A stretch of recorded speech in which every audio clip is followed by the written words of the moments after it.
నమస్కారం ఫ్రెండ్స్. నేటి రోజుల్లో నాకు నా జీవితం నచ్చినట్లు సాగటం లేదు. నేను జీవిస్తున్న జీవితం ఒక జీవితమేనా? నేను అనుకున్నట్టు జీవితం సాగకపోతే అది జీవితం కింద లెక్క కట్టొచ్చా? నాకు నీతో జీవితం నచ్చట్లేదు. నాకు నీ జీవన విధానం కూడా నచ్చట్లేదు. అంటే ఇది ఒక పర్సనల్ అభిప్రాయం.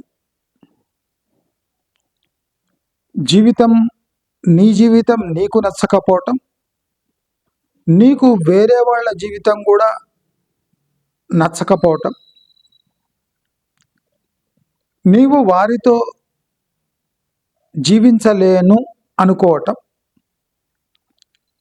ఇవన్నీ కేవలం నీ పర్సెప్షన్స్ మాత్రమే. మనం సర్వే చేయంగానే సర్వే చేస్తే ధనికులు పేదలు అని తేడా లేకుండా దాదాపు 90% మంది తాము జీవిస్తున్న విధానానికి వ్యతిరేకంగా అభిప్రాయం కలిగి ఉంటారు. అంటే they are not satisfied with their present life or lifestyle. అయితే ఈ అభిప్రాయానికి చాలామంది ఎందుకు వస్తున్నారు? నాకు ఈ జీవితం నచ్చట్లేదు అని ఆత్మహత్యలు ఎందుకు చేసుకుంటున్నారు? వాళ్ళు ఆత్మహత్య చేసుకోవడమే కాకుండా వాళ్ళ తోబుట్టువులు, వాళ్లకు పుట్టిన పిల్లలను తీసుకొని ఆత్మహత్య ఎందుకు చేసుకుంటున్నారు? అదే కాకుండా నాకు నీవు ఇష్టం లేదు, అంటే నీ జీవన విధానం నాకు నచ్చలేదు అని హత్య చేసేస్తున్నారు. నేను నీతోని ఉండలేను బాబోయ్ అని వాళ్ళు ఆత్మహత్య చేసుకుంటున్నారు, ఇతరులను హత్య చేస్తున్నారు. ఈ నచ్చకపోవటం ఇది చాలా ఒక రాచరికపు అభిప్రాయంలా కనిపిస్తుంది నాకు. అసలు నీవెవరు? నీవు సడన్గా అనుకోగానే జీవితం మారిపోవాలా? జీవితం నిన్ను అనుసరించి నడవాలా? నీవంత పెద్ద పోటుగానివే లేదా పోటు దానివే? నీవు అనుకోగానే నీ తోక పట్టుకొని జీవితం నీ అభిప్రాయాలకు అనుగుణంగా సాగాల? దానికి నీ అర్హతలేమి? నీవు దానికోసం చేసిన కృషి ఏమి? కృషి ఫలించకపోతే అది నీ తప్ప, నీ అదృష్టం తప్ప. నీవు ఎంత ప్రయత్నించినా నీవు అనుకున్నట్టు నీ జీవితం గడవకపోతే దాన్ని అంతమొందించడం కరెక్టేనా? మొందించుకుంటేవి నీ పిల్లలను, నీ తోబుట్టువులను నీతో తీసుకెళ్ళడం ఆ హక్కు నీకెవరిచ్చారు? అంటే చాలామంది నేను కన్నాను గనక ఆ బాధ్యతలు నేను సరిగ్గా నిర్వర్తించలేకపోతున్నాను కనుక నా పిల్లలను కూడా నాతో తీసుకెళ్తాను. ఒకటి గుర్తుపెట్టుకోవాలి, నీ ఒక ఆత్మవు. నీ ఆత్మ నీ ఇష్టం, నీ కర్మ. కానీ నీ పిల్లలు వేరే ఆత్మలు. నీలో నుంచి పుట్టిన, నీకు పుట్టిన వాళ్ళు వేరే వేరే ఆత్మలు. వాళ్ళ అభిప్రాయాలు వేరుగా ఉండవచ్చు. వాళ్ళ జీవితం గురించి ఏం కలలు కంటున్నారు అది నీ కలల కన్నా బాగా ఉండవచ్చు. లేదా వాళ్ళు న్యాయపూర్వకంగా అంటే న్యాయబద్ధంగా జీవించాలి, నాకు ఉన్నది సదుపయోగం చేసుకోవాలి, నాకున్నది చాలు, నేను సాధారణ జీవితం గడపాలి అని నీ పిల్లలు అనుకుంటే దాన్ని విస్మరించి దాన్ని తొక్కిపెట్టి నీ బోడీ ఇష్టాలకు అనుగుణంగా వాళ్ళను కూడా తీసుకొని చచ్చే హక్కు నీకెవరిచ్చారు?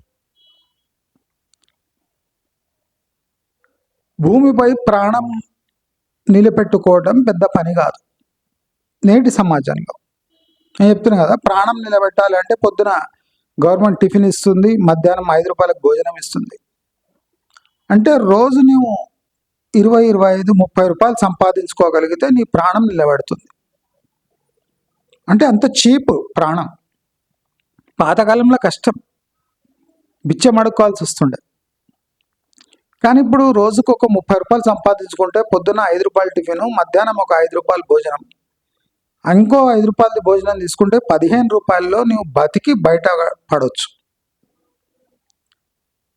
అంటే ఆ ఛాన్సెస్ ఉన్నాయి. ఇప్పుడు ఊళ్ళల్లో బతకలేని వాడు సిటీకి వచ్చి పొద్దున 5 రూపాయల టిఫిన్, మధ్యాహ్నం 5 రూపాయల భోజనం, అదే 5 రూపాయలు ఇంకో 5 రూపాయలు ఇస్తే సాయంత్రం కూడా తిని రోజు వెళ్ళదీయచ్చు. నీ ఊళ్ళో లేకపోయినా సిటీలో ఆపర్చునిటీ ఉంది. అంటే ప్రతి జీవి బతికే అవకాశం ఉంది. మరి అలాంటి పరిస్థితిలో ఉన్న నీ తోబుట్టువులు నీ పిల్లలను తీసుకొని చనిపోయే హక్కు నీకు ఎవరిచ్చారు? నీవు కన్నావు గనక వాళ్ళ అభిప్రాయాలు కూడా నీ అభిప్రాయమే అని ఎలా అనుకుంటున్నావు? చిన్నప్పటి నుంచి నీతో అంటే అభిప్రాయాలు నీ అభిప్రాయాల అనుగుణంగానే పెరిగారు అంటే నీ మనస్తత్వంతో వాళ్ళు కూడా ఉన్నారు అనుకోవడం తప్పు. వాళ్ళకు ఆప్షన్ లేక నువ్వు చెప్తున్నట్టు బతుకుతున్నారు తప్ప వాళ్ళకు ఆప్షన్ వస్తే వాళ్ళు వేరే రీతిలో బతికే అవకాశం ఉంది. అయితే మనం ఇప్పుడు గమనించాలి. ఏ విషయం గమనించాలంటే ఈ బతుకు అంటే ఇలా బతకడం నాకు ఇష్టం లేదు అని నువ్వు ఏ బేసిస్ పై డిసైడ్ చేసుకుంటున్నావు? నీ చుట్టుముట్టు ఉన్న నీ ఫ్రెండ్స్ బంధువులను చూసి డిసైడ్ చేసుకుంటున్నావా? న్యూస్ పేపర్లో వచ్చే ఆర్టికల్స్ చూసి అందరూ పార్టీకి వెళ్తున్నారు, అందరూ కార్లు కొంటున్నారు, అందరూ బంగ్లాలో ఉంటున్నారు, అందరూ ఫ్లైట్లలో తిరుగుతున్నారని చూసి మభ్యపడి డిసిషన్కి వచ్చావా?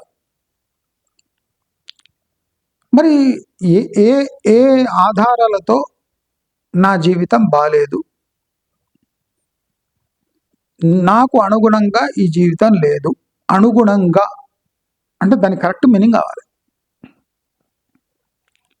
నీకు ఆ అనుగుణము అనే వర్డ్కి మీనింగ్ తెలుసా? నాకు అనుగుణంగా జీవితం లేదు, సాగటం లేదు అంటే ఫస్ట్ క్వశ్చన్ ఏమొస్తుందంటే అనుగుణంగా మార్చే ప్రయత్నం ఎంత చేసావు? First question. అది అనుగుణంగా సాగకపోతే నువ్వు ఎక్స్ట్రా ఎఫర్ట్ ఏం పెట్టావు? నీవు అనుగుణంగా బతకాలి అనుకుంటున్న అనుగుణము నీ స్థాయికి తగిందేనా? నీవేమో అనుగుణం అనుకుంటున్నావు కదా, ఆ అనుగుణము నీ స్థాయికి తగిందేనా? స్థాయి అంటే నువ్వు పడే కష్టము, నీ అదృష్టము, నీకున్న బ్యాలెన్స్ అంటే బ్యాక్గ్రౌండ్. బ్యాలెన్స్ అంటే వెల్త్ బ్యాక్గ్రౌండ్. ఈ 3 ఇంతవరకు నీకు ఆల్రెడీ ఉన్నాయి. నీవు 100% ఇవన్నీ టెస్ట్ చేసినావా? సరే, నీకు నీ జీవితం అనుగుణంగా బతకటం కావట్లేదు. మరి 10 మందికి అడిగావా అనుగుణంగా కావడానికి ఏం చేయాలి? అసలు మీరంతా మీకు అనుగుణంగానే జీవితం సాగుతుందా? సాగకపోతే మీరు చనిపోవచ్చు కదా. మరి బతికి ఉండడం ఏం లాభం? జీవితం అనుగుణంగా నడవకపోతే చావటం, అది మీ ప్రిన్సిపల్ కదా. మరి మీరంతా చచ్చిపోవాలి కదా, ఎందుకు చేస్తలేరు? అంటే వాళ్ళు చాలామంది ఏమంటారంటే, మాకు జీవితంపై ఆసక్తి లేదు, కానీ పిల్లల బాధ్యత ఉంది కనుక మేము బతుకు ఈడుస్తున్నాము అంట. అంటే వాళ్ళు బతికి ఉండడానికి రీజన్ చెప్తారు మీకు. మాకు జీవితంపై ఆసక్తి పోయింది, కనీసం పిల్లలైనా మంచిగా ఉంటే అది చూద్దామని బతికి ఉన్నాము. అంటే పిల్లలను మంచిగా చూడడానికి బతికి ఉండాలి అనే ఒక బేస్ వాళ్ళ దగ్గర ఉంది. అంటే ఆశ ఉంది, ఆశ చావలేదు. వాళ్ళ బతుకుపై ఆశ చంపుకున్నారు, కానీ పిల్లల బతుకుపై ఆసక్తితో బతుకుతూ ఉన్నారు. కొంతమంది ఇలాగే చెప్తారు. కొంతమంది మాకు అనుగుణంగా జీవితం గడుస్తలేదు, కానీ ఈ ప్రపంచంలో ఇలా ఉండటమే పెద్ద గగనము. మరి మనకు అనుగుణంగా అన్నీ సాగాలి అంటే అది ప్రాక్టికల్ కాదు. కాబట్టి జీవితం ఎలా సాగుతుందో ఆ సాగుతున్న జీవితానికి అనుగుణంగా బతకడం నేర్చుకున్నాము. అంటే ఇది ఓటమి కాదు, పరిస్థితుల ప్రభావం, దానిపై పోరాటం సాగించిన జీవితం అలాగానే ఉంది. అంటే దీంట్లో అదృష్టం యొక్క హస్తం ఉంది. ఈ ప్రపంచంలో కొన్ని అర్థం కాని విషయాలను జీవితాలతో జోడించారు. అదృష్టం. నీవెంత ప్రయత్నించినా ఆ పని కాకపోతే నిరుత్సాహపడి జీవితాలు శూన్యం అనుకోకుండా అదృష్టం అనేది ఒకటి ఉంటుంది. నీవు ప్రయత్నించిన అదృష్టం అడ్డు తగిలి ఆ పని కాకుండా చూస్తుంది. దీంట్లో నీ తప్పు లేదు. నీవు నిరుత్సాహపడద్దు. కనుకనే అదృష్టం అనే ఒక విచిత్రమైన క్యాప్సూల్ని మన జీవితాల్లో పెట్టారు. అంటే చెరువు కట్ట తెగిపోతుంటే ఎమర్జెన్సీలో ఏం చేయాలంటే అడ్డం ఏదైనా ఇసుక బ్యాగులు టెంపరీగా స్టాప్ చేయడానికి అదృష్టం అనే ఒక అడ్డుకట్ట, ఆనుకట్ట నిర్మించడం జరిగింది. లేకపోతే ప్రతిసారి నిరుత్సాహపడి వేల సంఖ్యలో జనాలు ప్రాణాలు విడవడానికి సంకోచించారు. మనం అనుకుంటాం ఆత్మహత్య ఎట్లా చేసుకుంటారు, అది ఒక ఒక రేంజ్లో వచ్చేస్తుంది బ్రెయిన్. ఇప్పుడు ఒక సైకాలజిస్ట్ ఏం చెప్పిండంటే, ఆత్మహత్య చేసుకునే అంటే ఆ టైం అట్లా వచ్చింది ఏమన్నా అంటే, నీకు అంటే ఇష్టం లేని, నీకు విచిత్రంగా అనిపించే ఒక వస్తువు తిను. అంటే కాకరకాయ కొరకు, మిరపకాయ కొరకు, తీపి పదార్థం తిను, చేదు పదార్థం తిను, ఉప్పు తిను. అంటే టెంపరీగా నీ బ్రెయిన్ డిస్టర్బ్ అయిపోతుంది. నీ బ్రెయిన్ కాస్త ఫుడ్ పై పోతుంది. అంటే పులుపు, ఒకసారి ఒగురు, ఒకసారి చేదు. అంటే నీ బ్రెయిన్లో ఉన్న చేదు కన్నా ఎక్కువ చేదు ఇక్కడ ఉంటుంది. నీ బ్రెయిన్లో ఉన్న మంట కన్నా ఎక్కువ మంట ఉంటుంది. అంటే నీ బ్రెయిన్ని డైవర్ట్ చేయడానికి నీ టంగ్ని యూజ్ చేయి. మనం చూస్తుంటాం, మన కోపం వచ్చినప్పుడు ఎక్కువ తింటాం మనం అనుకోకుండా, ఎందుకంటే బ్రెయిన్ బ్లాక్ అయి ఉంటుంది.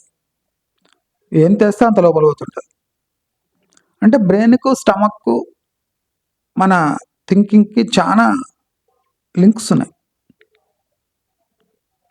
కనుకనే ఆహారంతో మన మెదడుకు చాలా లింక్ ఉంది. ఆత్మహత్య చేసుకోవడానికి పోతే మనకు అండర్ స్టిమ్యులేషన్ కావాలి, ఓవర్ స్టిమ్యులేషన్, ఏదో ఒకటి కావాలి. సాంత్వన కావాలి, లేకపోతే ఛాలెంజ్ కావాలి. మనము మన ఎబిలిటీకి అంటే ఘోరమైన స్థితిలో ఉంది, మనం ఏం చేయలేకపోతున్నాం. అలాంటప్పుడు మనకు చాలా తుచ్చం అనిపించే పనులే చేయాలి. అంటే ఈజీ టాస్క్స్, హార్డ్ టాస్క్ చేసి మనం ఓడిపోయి లైఫ్లో మనం ఇది చేయలేము అనుకున్నప్పుడు చాలా ఈజీ టాస్క్ చేయాలి. ఎవడైనా చిన్నపిల్లగాడు పడిపోతే వాడిని లేపాలి. ముసలామె రోడ్ క్రాస్ చేయడానికి రాకపోతే చేపించాలి. ఎవరైనా 1 కిలో 2 కిలోలు బరువు ఎత్తలేకపోతున్నా అంటే ఎత్తేయాలి. ఎవరైనా బాబు ఈ స్లిప్ చదివి చూపి అంటే చూపియాలి. ఎవరైనా దారి అడిగినంటే అక్కడ వరకు తీసుకుపోయి దారి చూపియాలి. బాబు ఆకలి అవుతుంది అంటే ఒక 5 రూపాయల పార్లేజీ ఇప్పియాలి. నేను చెప్తున్నవి సైకాలజికలీ చాలా best tricks to trick your mind. నీ స్థాయి కన్నా చిన్న పనులు చేసినావంటే నీకు కాన్ఫిడెన్స్ వస్తుంది. 10 మందికి ఇది కూడా చేయడానికి అయితే లేదు, నాకు ఈ మాత్రం చేసే శక్తి ఉంది అంటే శక్తి యొక్క విలువ తెలిసిపోతుంది నీకు. మంది దగ్గర 5 రూపాయలు లేదు ఆకలి అవుతుంటే తినడానికి, నా దగ్గర 5 రూపాయలు ఉంది. 5 రూపాయలతో నేను ఒక రోడ్డు క్రాస్ చేసే అంత దృష్టి లేదు, శక్తి లేదు. నా దగ్గర శక్తి ఉంది, నేను చేపించిన. ఒక పిల్లవాడు జారి పడ్డాడు, జాగ్రత్తగా పక్క నుంచి తీసుకుపోయిన శక్తి ఉంది. ఒకరు వచ్చారు, దారి తెలుస్తలేదు, నాకు దారి యొక్క జ్ఞానం ఉంది. ఎవరికైనా పరిగెత్తడానికి ఏదో పడిపోయింది, పరిగెత్తడానికి కాదు, నీ పరిగెత్తి తీసుకురా. ఆ పరిగెత్తలేని వాడి కన్నా శక్తి ఎక్కువ ఉంది. 5 రూపాయలు లేని వాడి దగ్గర నీ దగ్గర 5 రూపాయలు ఉంది అంటే you are somewhat useful in this society. నీకు సొసైటీలో నీ స్థానం నీవు కావాలి ఈ సొసైటీకి. చూడు, ఆ పిల్లవాడు జారి పడిపోయాడు, లేపేవాడు ఇవ్వలేడు, లేదా కుక్క ఎంట పడ్డది పిల్లవాడంట, హై అన్నావు, నిన్ను చూసి కుక్క భయపడి పారిపోయింది. ఆ పిల్లవాడికి నీపై గౌరవం పెరుగుతుంది. అరే అంకుల్, కుక్క ఉరికొచ్చింది, అంకుల్ ఉన్నాడు, అంకుల్ హై అనగానే కుక్క పారిపోయింది, అరే అంకుల్ గ్రేట్, ఇవాళ నా కుక్కతో నుంచి కాపాడిన అంకుల్, థ్యాంక్స్ అంకుల్ అంటాడు వాడు పిల్లవాడు. అంటే ఇవి చిన్నగా అనిపిస్తున్నాయి మీకు, కాదు. మీరు అన్ని పెద్ద పెద్ద అచీవ్ చేసిండ్రు, ట్రై చేసిండ్రు, ఫెయిల్ అయ్యిండ్రు. నేను పనికి మాలిన జీవితము, దీన్ని అంతం చేసుకోవాలనుకుంటారు. మీ అవసరము సొసైటీలో చాలా ఉంది. అందరూ పెద్ద పనులకే కేటాయిస్తే కింది పనులు ఎవడు చేయడు.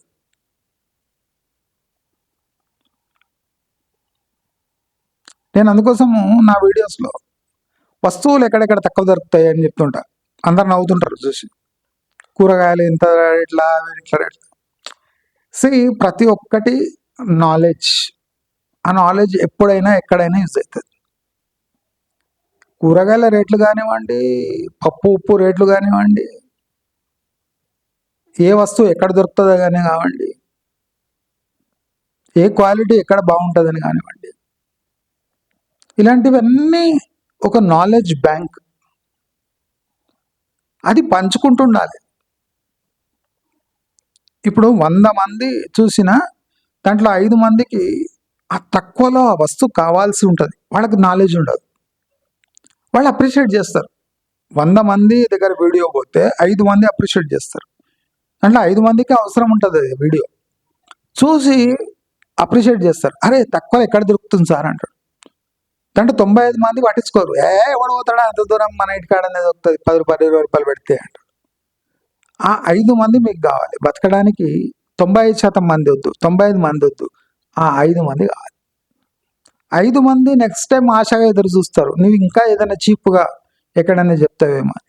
అక్కడ కూడా 95% మంది ఎవడవుతాడా అక్కడ మనం చెప్తూనే ఉంటాడు, బుర్ర లేదు పాడలేదు, మన దగ్గర పైసలు లేవు, మన దగ్గర మస్తున్నాయి, మనం ఇంటికాడనే ఉందామంట. మళ్ళీ ఆ 90% మంది వద్దు, మనకు 5 మందే కావాలి. అంటే నీవు బతుకుండడానికి నీ దగ్గర ఉన్న నాలెడ్జ్ పెద్దది అని అనుకోవడానికి 5 మంది చాలు. ప్రపంచం అంతా నీ ఎంట రావాలని ఏం లేదు. ముందు నీ స్థాయి ఏముండే, నేను జీవితంలో నాకు అనుగుణంగా ఏమైతలేదు కాబట్టి ఈ జీవితం వేస్ట్. అనుగుణము అంటే ఇన్స్పైర్డ్. అది అంటే ఇవన్నీ చూసింటాడు, వాడు బ్రహ్మాండంగా బతుకుతుంటాడు, వాడి అదృష్టం సూపర్ ఉంటుంది, వాడు ఎంత తప్పులు చేసినా వాడు ఎప్పుడు సక్సెస్ఫుల్ అవుతుంటాడు. ఇది చూసి నిరుత్సాహం వచ్చేస్తుంది. నేను ఇంత నిజాయితీగా, ఇంత కష్టపడి, ఇంత యాక్యురేట్గా, ఇంత క్వాలిటీతో రాత్రం పగలు కష్టపడితే నాకు రాని సక్సెస్ వాడికి ఎందుకు వచ్చింది? వాడు అన్ని తప్పులు తడకలు, డబ్బు, మోసము, దీనితో వాడు సక్సెస్ అయినప్పుడు నేను కరెక్ట్ ఫార్ములాస్ యూజ్ చేస్తే నాకు ఆన్సర్ ఎందుకు రాలేదు? Life is not mathematics. Life is not mathematics, nor it is a science. Life is not mathematics, nor it is a science. It is totally a logicless way of handling your emotions in your lifetime. అంటే మీ జీవిత కాలంలో ఎమోషన్స్ని handle చేసే ఒక విధానమే life. అంటే అది science maths కాదు. మరి డబ్బు మాత్రం శాసిస్తుంది కదా life.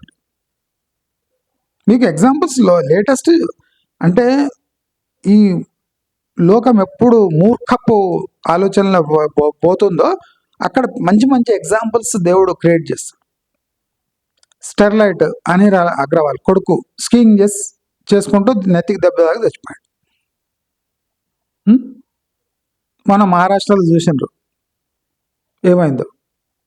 Ajit Pawar 3 lakhs one way flight charges చెల్లించి 3 లక్షలకు పోయేస్తాడు ర్యాలీలకు, ఇంటికి. మనమేమో 500 పెట్టడానికి ఇన్కమ్ ముందు అయితే 3 లక్షలు పెడతాడు. అటువంటి వాడు ఎక్కిండి దిగలేదు. మనం చాలా ఎగ్జాంపుల్ చూస్తాం. కోటీశ్వర్లు కోట్ల సడన్గా తెచ్చిపోతాడు. మన CJ రాయ ఎవడు బెంగళూరులో బిల్డర్, వాడి దగ్గర 5-6 ఉన్నాయట బెంట్లీలు, అవి ఇవి మర్సిడీస్ బెంజులు. వానికి ఆత్మహత్య చేసుకోవడానికి ఏమైంది?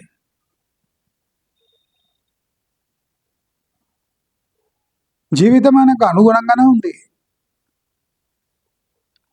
ఆ ఉన్నది సంపాదించింది ఎక్కడ తరిగిపోతుందో అనే బాధతోనే ఆత్మహత్య చేసుకున్నాడు.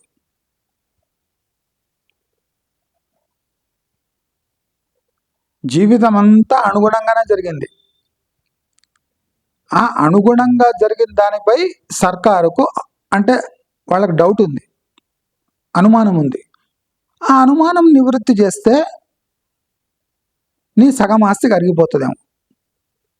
సపోజ్ నీవు ప్రభుత్వం అడిగిన ప్రశ్నలకు జవాబిస్తే నీ ఆస్తి సగం అయిపోతుందేమో. 8 బెంట్లీలు ఉండే అక్కడ 4 బెంట్లీలు ఉంటాయి కార్లు, 4 మర్సిడీస్ మిగులుతాయి. దానికి ఆత్మహత్య కావాలన్నా? అంటే చూడండి, మీరు అనుగుణంగా నీవు అనుకోకున్నట్టు జరగకపోతే ఈ లైఫ్ వద్దు. శక్తి ఎక్కువైతే నీకు అనుగుణంగా ఎదుటి వ్యక్తి వ్యవహరించకపోతే వాడు కూడా ఉండొద్దు. నీ శక్తి నీకు సహకరించకపోతే ఆత్మహత్య. నీ అదృష్టం బాగుండి సహకరించి నీవు బాగా బలవంతుడైతే ఎదుటి మనిషి నీకు నచ్చకపోతే వాడిని లేపేయడం. ఎక్స్ట్రీమ్స్. నీ జీవితంపై నీకు పట్టుంది కదా, అక్కడ ఆగిపో. ఎదుటి వ్యక్తి నీకు అనుగుణంగా ఉండాలి. ఆ కాంపిటీషనే ఉండదు, ఆ ఛాలెంజే ఉండద్దు. నేను అనుకున్నదే కరెక్టు, నేను అనుకున్న జీవిత విధానంలో అందరూ సాగాలి. ఇప్పుడు నీ ఫ్యామిలీ ఉంటుంది పెద్దది, అన్నదమ్ములు 3 ఉంటారు, అక్క చెల్లెళ్ళు 4 ఉంటారు. నీకు లాటరీ తగిలింది, నీ స్థాయి పెరిగిపోతుంది. ఆటోమేటిక్గా నీ స్థాయి పెరిగిపోతుంది. నీ స్థాయికి అంటే అనుగుణంగా నీ అన్నదమ్ములు అక్క చెల్లెళ్ళు లేరు. నీవు అనుబంధం తెంపుకోవచ్చు, నీవు తెంపుకోవచ్చు. ఎందుకంటే నీకు అనుగుణంగా నీ లైఫ్ స్టైల్కి, నీ చేంజ్ అయిన లైఫ్కి వాళ్ళు అనుగుణంగా లేరు. వాళ్ళ స్థాయి పెంచు లేదా వాళ్ళని మర్చిపో, తప్పులేదు. కానీ వాళ్ళు నా స్థాయి కాదు కనుక వాళ్ళు ఉండొద్దు, నా స్థాయిని ఎప్పుడు గుర్తుకు చేస్తారు వాళ్ళు అని వాళ్ళు ఉండొద్దు అనుకోవడం మూర్ఖత్వము, చండాలం. అంటే ప్రపంచంలో అట్లా జరుగుతున్నాయి. నీ స్థాయి పెరగంగానే నీ అన్నదమ్ములు అక్క చెల్లెలను పక్క జరపడం.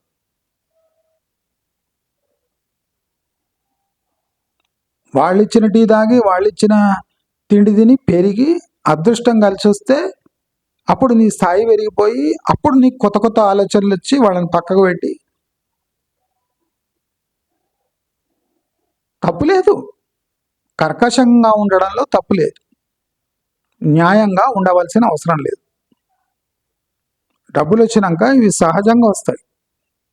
న్యాయంగా ఉండటం నీకు అవసరం లేదు, ఎవరి సహకారాలు నీకు అవసరం లేదు. కాబట్టి నువ్వు నీ ఇష్టం వచ్చినట్టే బతకొచ్చు.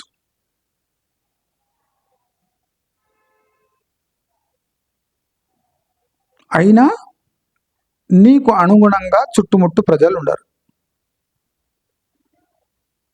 నీ డబ్బు నీకు ముఖ్యం కనుక, అది వేరే వాళ్లకు అంటే దానివల్ల లాభం లేదు కనుక, వాళ్ళ స్థాయి వాళ్ళకు ఉంటుంది కనుక నీవు వాళ్ళ స్థాయిని కించపరిచే హక్కు నీకు లేదు. ఈ ప్రపంచంలో ఇప్పుడు జరిగే ఎన్ని దుర్ఘటనలన్నీ ఇట్లనే జరుగుతున్నాయి. అనుగుణంగా జీవితం గడపట్లేదు. పిల్లలు పుడతారు, వాళ్ళు నీకు అనుగుణంగా ఉండరు, ఏం చేస్తావు? మమ్మకారం ఉంటుంది, నీకు అనుగుణంగా ఉండరు, వాడు నీ మాటనే విన్నాడు, ఏం చేస్తావు?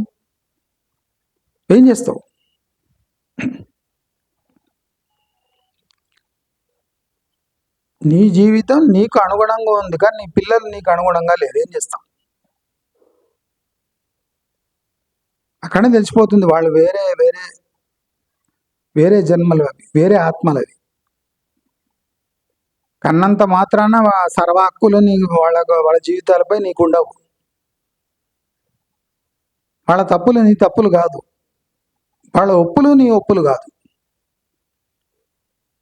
పప్పన్నం వేయటమే నీ ధర్మం, వాళ్ళ ఒప్పులు కావు, తప్పులు కావు. నీకు వాళ్ళకి ఏ సంబంధం లేదు, అన్నం పప్పు పెట్టడం తప్ప. నీ ధర్మం అన్నం పప్పు పెట్టడం. ఐస్ క్రీమ్లు ఇప్పడము ఇవన్నీ, టాఫీలు ఇప్పడం ఇవన్నీ ఎక్స్ట్రా. బర్త్డేలు చేయడం ఇవన్నీ అడిషనల్. నీ ధర్మం ఏమి అన్నం పప్పు పెట్టాలి, ఒక స్కూల్కి పంపించాలి, అంతే నీ ధర్మం. చదివిపిస్తున్నావు, వాడు చదువుతున్నాడా లేదా చెప్పాలి. బాబు చదువుకో, బాబు చదువుకో, బాబు చదువుకో, అమ్మ చదువుకో. అది రికార్డ్ క్యాసెట్ పెట్టాలి, ఆన్ చేయాలి. బాబు చదువుకో, అమ్మ చదువుకో, ట్యూషన్ పోతావా పో, స్కూల్కి పోతావా పో, అంతే. నేను ఎంత చెప్పినా వాడు ఇంటలేడు, వినాడు, వాడు ఫెయిల్ అవుతాడు లైఫ్లో. నువ్వు ఫుల్ లైఫ్లో సక్సెస్ఫుల్ అయితే వాడు ఫుల్ అటర్ ఫ్లాప్ అవుతాడు, ఏం దిగుతావు? అప్పుడు ఏం చేస్తావు? నీ దగ్గర ఉన్న సాధనాలు యూజ్ చేసి వాడిని లేపడానికి ట్రై చేస్తావు. అది సక్సెస్ఫుల్ కాకపోతే అప్పుడు ఏం చేస్తావు?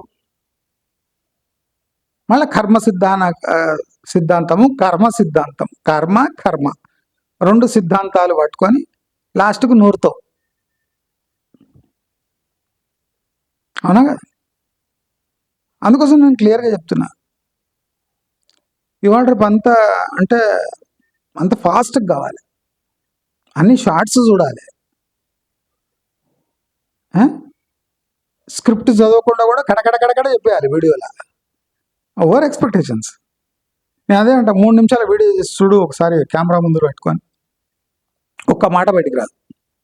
కానీ కమెంట్స్లో మాత్రం ఫాస్ట్గా చేయి బై, ఫాస్ట్. అదే ముడ్డు కడుక్కున్నట్టు అనుకున్నావు, ఆ నీళ్ళు వేసుకొని ఇట్లా అనుకోవడానికి. 45 నిమిషాలు వితౌట్ స్క్రిప్ట్ చెప్పాలంటే తపస్సే అది. 45 minutes వితౌట్ స్క్రిప్ట్ మాట్లాడాలంటే తపస్సే అది. అది అందరికీ ఒక మెసేజ్ ఇవ్వాలి దాంట్లో. 45 minutes భజన చేసినట్టు కాదు, శ్రీరామ్ జయ రామ్ జై జయ రామ్, శ్రీరామ్ జయ రామ్ జై జయ రామ్ అన్నట్టు కాదు. 45 నిమిషాలు మాట్లాడితే దాంట్లో సారం ఉండాలి, 10 మందికి నచ్చాలి. కష్టం ఉంటుంది దాంట్లో. మీకు అనుగుణంగా వీడియో ఉండకపోవచ్చు, కానీ వీడియోలో ఉన్న సారాన్ని అర్థం చేసుకోవాలి. నాకు టైం లేదు, కట్ చేయి. నీ వెంట పడదు కదా వీడియో నడుస్తుంటుంది, నీకు కాల్సి పాజ్ చేసుకో, లేకపోతే కట్ చేసి పారే, లేకపోతే చూడకు, డిలీట్ చేసి. ఆప్షన్స్ ఉన్నాయి. నాకు అనుగుణంగా వీడియో లేదు కనుక టైమ్ ఐ టీవీ భూలోకంపై ఉండకూడదు అంటే నీ ఎంత ఫాస్ట్గా మేము లేకపోతుండొచ్చు, కానీ టైమ్ ఐ టీవీ అయితే యూస్ఫుల్లే కదా. నేను స్లోగా మాట్లాడితే అది నా బలహీనత అనుకోండి, చేత కాదు నాకు, ఇట్లే చేతనవుతుంది. మళ్ళీ ఏం చేస్తారు? చెప్పేవి మంచిగా ఉన్నాయి, మెల్లగా చెప్తాడు.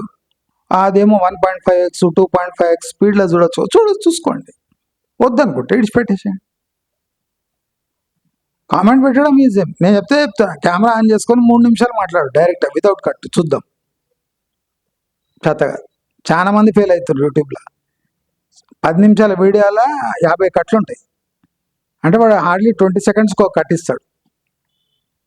అది స్థాయి వాడు. నా స్థాయి ఒక లెవెల్లో ఉంది అనుకోండి. కనుక నేను 45 నిమిషాలు, గంట 10 నిమిషాల వీడియోలు కూడా ఉన్నాయి వితౌట్ బ్రేక్. కరెంటు పోతే కానీ చీకటి పడితే అక్కడ ఆఫ్ చేస్తా కెమెరా, తప్ప నేను ఆఫ్ చేయను. అన్నీ అనుగుణంగా కావు, అన్ని అనుగుణమైన సిచ్యువేషన్లు ఉండవు. ఏం చేయాలి? జీవితం ముగించుకోవాలన్నా? నేను ఏ ఆధారాలతో, ఏ పాసిబుల్ థింగ్స్ కానందుకు నేను ఈ చర్య తీసుకుంటున్నా అని ఒకసారి ఆలోచించండి. హ్యూమన్లీ పాసిబుల్ థింగ్స్ ఉండాలి, అంటే మనిషిగా మనం చేయగలగాలి.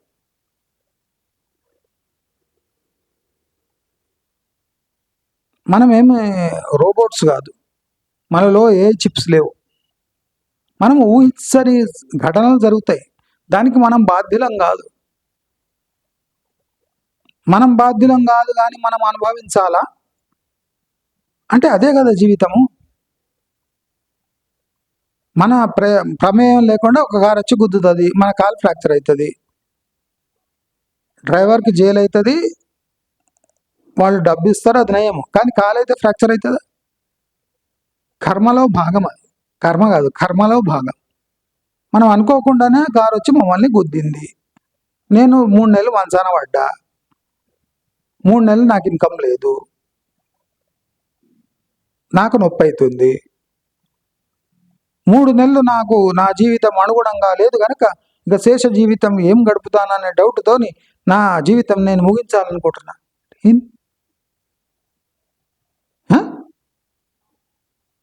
నీ బాడీలో ఒక అవయము టెంపరీ 3 నెలలు పనిచేస్తలేదు, 3 నెలలే. కొంతమందికి కళ్ళు కనిపించవు, కొంతమంది చెవులు వినిపించవు పర్మనెంట్గా, కొంతమందికి 2 కాళ్ళు ఉండవు, 2 చేతులు ఉండవు. వాళ్ళు ఏం చేయాలి? ఇది నీకు 3 నెలల శిక్షనే కదా. దయచేసి అందరూ కఠినమైన నిర్ణయాలు, పిచ్చి పోకడలు, తాగుడు, జూదము, ఉం? వేరే వాళ్ళ ఇళ్ళ మంటలు పెట్టడము, ఆ? ఇలాంటి కార్యక్రమాలు చేసే ముందు ఒకసారి తమను తాము విశ్లేషించుకోవాలి. ఈ ప్రాణము పడింది బాడీలా, నీవు తీసుకుంటే కానీ ఈ ప్రాణం పోదంటుంది. తీసుకునే అంత సిచ్యువేషన్ ఇప్పుడు ఏమైనా ఉందా? ప్రాణం పోతే నాకు మిగిలేదేమి? నా ప్రాణం పోతే మిగతా ప్రాణాలు ఏమైనా సందిగ్ధంలోకి పడతాయా? నా ప్రాణానికి ఇంత విలువ ఉందా? నీ ప్రాణానికి ఎంత విలువ ఉంది? అది నీవు తెలుసుకోవాలంటే 10 మందికి 10 సహాయం చేసి చూడు. చిన్న చిన్నవి చెప్పిన పిల్లగాడు పడిపోతుంటే లేపడం, కుక్క ఎంట పడుతుంటే తరమడం, ఎద్దు ముందర ఇట్లా వస్తుంటే పిల్లలు ముసలాన్ని పక్క జరపడం, చిన్న చిన్నవి చేయండి. అబ్బా సొసైటీలో నేను ఇన్ని చేస్తున్నా ఒక రోజులనే అనిపిస్తుంది. నా జోక్ అనిపిస్తుంది కదా మీకు, మీరు చేసి చూడండి. మీకు చెయ్యి నీ దేనికి పనికిరా అని అనుకుంటారు అనుకోండి. ఎవడో 10th ఫెయిల్ అయి ఉంటాడు, వాడికి ఏం చేయాలి తెలియదు. వాడు ఏం 10th ఫెయిల్ అయినా నేను దేనికి పనికి వస్తా? ఫస్ట్ పిల్లగానికి అడిషన్స్, సబ్స్ట్రాక్షన్స్, మల్టిప్లికేషన్ ఇవి చెప్పాడు. నువ్వు 10th, వాడు ఫస్ట్ క్లాస్. టక క్యాల్కులేషన్ చేయాలి చెప్పు. డబ్బులు ఎట్లా ఎంచాలి చిన్నపిల్లలకు చెప్పు. చాలా చిన్న పిల్లలకు, ఫస్ట్ క్లాస్, సెకండ్ క్లాస్ పిల్లలు. నీకు కాన్ఫిడెన్స్ వచ్చేస్తుంది. అమ్మో నేను ఈ జీవితంలో నేను ఫస్ట్ సెకండ్ క్లాస్ పిల్లలకైనా మ్యాథ్స్ చెప్పే ఎబిలిటీ ఉంది. నువ్వు అదే 9th క్లాస్ పిల్లగాని తీసుకున్నావు అనుకో, నీకు చెప్పలేకపోయినా డిప్రెషన్ వస్తుంది. నువ్వు ఫస్ట్ సెకండ్ క్లాస్ పిల్లల్ని తీసుకో, వానికి ఏదో చెప్పు. చూసినా ఇట్లా ట్రిక్ ఉంటుంది, టకటక చేసే వచ్చే సమ్ము అని చెప్పేసి ఫస్ట్ సెకండ్ క్లాస్ పిల్లలు, నీకు కాన్ఫిడెన్స్ వస్తుంది. నేను ఇంత బతికితే అట్లీస్ట్ పిల్లలకు mathematics plus minus into divide నేర్పి ఇచ్చే ఎబిలిటీ నా దగ్గర ఉంది. ఈ సొసైటీలో ఇంకో నేను చేయగలిగిన పనులు ఉన్నాయి. నువ్వు అన్ని పెద్ద పెద్ద పనులు పెట్టుకున్నావు అనుకో, ఏది కాదు. సడన్ పైనుంచి కిందికి రా, కింద ఎత్తుకు, మొత్తం ఆపర్చునిటీస్ ఉంటాయి, ఖాళీ ఉంటుంది. జాబ్ దొరకలేదు, ఏదైనా చిన్న పనులు ఉన్నాయి, సెక్యూరిటీ గార్డ్ పనులు ఉన్నాయి, చేసుకో. ఏటీఎం యొక్క సెక్యూరిటీ యొక్క బాధ్యత నాకు అప్పగించడం జరిగింది. బ్యాంకు ముందర నేను డ్రెస్ వేసుకొని అందరికన్నా బయట నేను చల్లగాలిలో కూర్చునే, అంటే బ్యాంకు బాధ్యత మొత్తం నా చేతిలో ఉంది. ఒక ధనవంతుడి ఇంటి ధనము రక్షించే బాధ్యత నా దగ్గర ఉంది. టిఫిన్ సెంటర్లో ఇడ్లీలు ప్యాక్ చేసి టకటక ఇచ్చే బాధ్యత నాకు ఇచ్చారు. కాని పనుల కోసం ఆరాటపడే కన్నా ఈజీగా చేయగలిగిన పని గురించి మనం గర్వించడం ఏ రోజు నేర్చుకుంటామో ఆ రోజే మన జీవితానికి విలువ ఉంటుంది. మన జీవితం 10 మందికి పనికొస్తుందని ఇప్పుడు అర్థమవుతుందో అప్పుడు మనకున్న డిప్రెషన్ పోతుంది. మీరు ఆలోచించండి ఒకసారి, నేను చెప్పింది చేసి చూడండి. మీకు ఎప్పుడన్నా అనిపించండి అనుకోండి, ఏంది నాకేమొచ్చు, ఒక్కసారి ఈ టెక్నిక్ అప్లై చేస్తే ఈ డిప్రెషన్లు, ట్రైన్ల కింద పడడం, బస్ల కింద పడడం, నీటిలో దూకడం, ఇలాంటివన్నీ మానేసి దేవుడు ఎంత టైం లిమిట్ ఇచ్చింటాడో ఆ టైం లిమిట్ ఆయన డిసైడ్ చేసుకున్నాయండి. మనమే మధ్యలో దూరి డిసైడ్ చేసి దాన్ని సగంలో ఎండ్ చేసి ఫోటోలు పెట్టుకొని మన ముఖాల ఉంచే సిచ్యువేషన్ తెచ్చుకోకండి. బరువు బాధ్యతలు లేకుండా ఆత్మహత్య చేసుకున్నాడు లేదా ఈ లోకం నుంచి వెళ్ళిపోయాడు అనే చెడ్డ పేరు తెచ్చుకునే కన్నా బతికి మనం సహాయం చేయగలిగిన వాళ్ళకి సహాయం చేసి తద్వారా మన సొసైటీలో కొద్దిగా పేరు సంపాదించుకోవడం చాలా బెటర్ అని అందరికీ సూచిస్తూ, ఇలా బతకడానికి